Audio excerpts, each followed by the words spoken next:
Welcome back to my channel, everyone. So in today's video, I'm going to show you how to replace the battery in your Skoda or Volkswagen Key if you have the same style as this one here.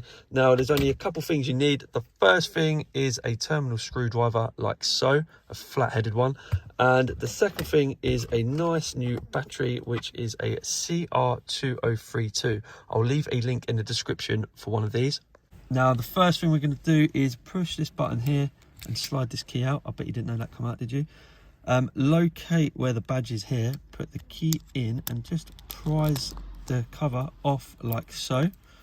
Then that will just literally come out. And then all we're going to do is, if you look at the battery here, we're going to find that little slot there, put the screwdriver in, the battery pops out, then grab your new battery, slide that in like so. Then all we're going to do is put the cover back on. Then we're going to slide the key back in its place.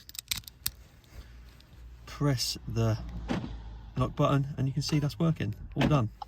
I hope you found this video useful. If you're new to my channel, please don't forget to subscribe. Give this video a thumbs up and I'll see you all again soon for the next one. Bye for now.